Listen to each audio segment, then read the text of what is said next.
Guardians of the Galaxy Volume 3 is both likable and exhausting, and therein lies the rub. This is the 32nd film in the MCU. We are now in Phase 5, and for me at least, superhero fatigue is at an all-time high. Like everyone else, I cheered loudly in Spider-Man No Way Home, but 11 years after the first Avengers film, it's becoming harder and harder to muster enthusiasm for spandex, intergalactic wars, and eye-glazing VFX battles. The Guardians movies have always been the outliers. Despite the underwhelming Volume 2 in 2017, director James Gunn has created a singular band of eccentric misfits who inject a shot of buoyancy and joy into the superhero genre. The tagline of this film is, "Once more with feeling," and that's pretty much what it is. Volume 3 is also an ending of sorts. Like Taika Waititi and the Thor films, Gunn brought a whiff of audacity to the industrial filmmaking of the MCU. The Guardians trilogy gives us several memorable characters along with a streak of sentimentality, humor, and dollops of absurdity, which is a potent combination. This film comes with its own backstory. Disney fired Gunn from the project in July 2018 when his controversial Twitter posts resurfaced. But by March 2019, the studio backtracked and reinstated him. This is Gunn's last Guardians film. After this, he takes charge at DC Studios. This sense of goodbye gives the film emotional weight. It's obvious that Gunn has great affection for these characters, and he's able to harness their prickly chemistry into something solidly entertaining. But he doesn't manage to do it consistently enough. Volume 3 begins with Rocket, the genetically engineered raccoon, suffering a terrible injury. The crew has limited time before his heart gives out. The villain of the piece is a psychopath called the High Evolutionary who dreams of creating this perfect world.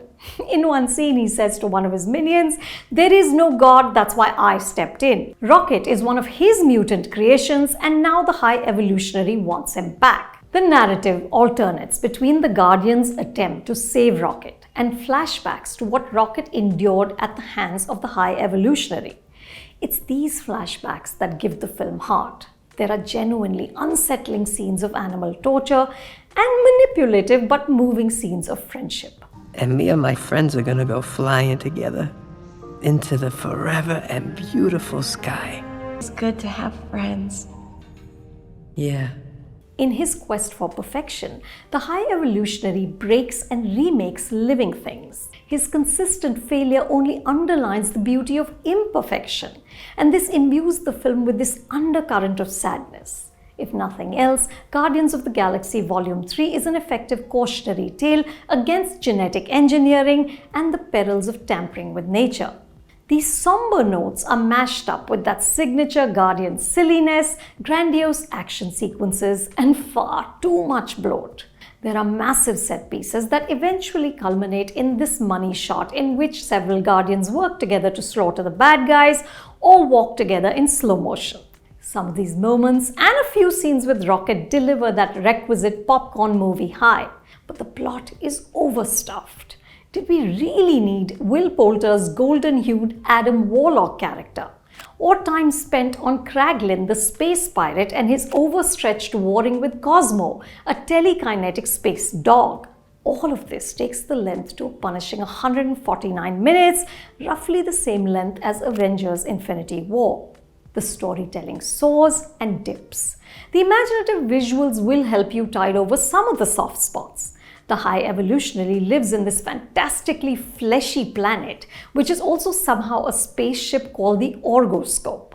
When the Guardians first land here, it's like they're stepping on someone's brain. It's just squishy and gooey. There's also fake Earth, which is distinctly creepy with several ugly cute hybrid creatures who have been made by the High Evolutionary. We come in peace. I have to say, it's a relief to have a villain in a comic book movie who isn't interested in conquering the world. What might also get you through are the characters, who over the 3 films have developed a lived-in camaraderie. Dave Bautista is funny and charming as Drax the Destroyer, as is Chris Pratt as the dim but loyal Star-Lord Peter Quill. Both Karen Gillan as the crotchety Nebula and Pom Klementieff as the empath Mantis do well. We also have Zoe Saldana as Gamora, who is back playing an alternate timeline version of herself. If you ask me to explain how this can be, I'll quote Peter, who declares, "I'm not some frickin' Infinity Stone scientist." But I think the most fun was had by Chukudi Iuji, who chews up the scenery as the crazy ball high evolutionary. He also gets to wear the most fun clothes. Props also to Bradley Cooper and Vin Diesel for their voice work for Rocket and Groot.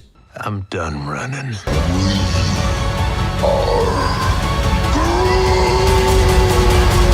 One of the most endearing elements of the world Gunn created is Quill's mixtape. In this edition, there are songs by Beastie Boys, Bruce Springsteen, and Alice Cooper, which help to infuse vibrancy. Also, an interesting factoid. According to Deadline, Guardians of the Galaxy Volume 3 has set a world record for the most makeup appliances used in a single film, with more than 23,000 prosthetics used across more than 1,000 actors.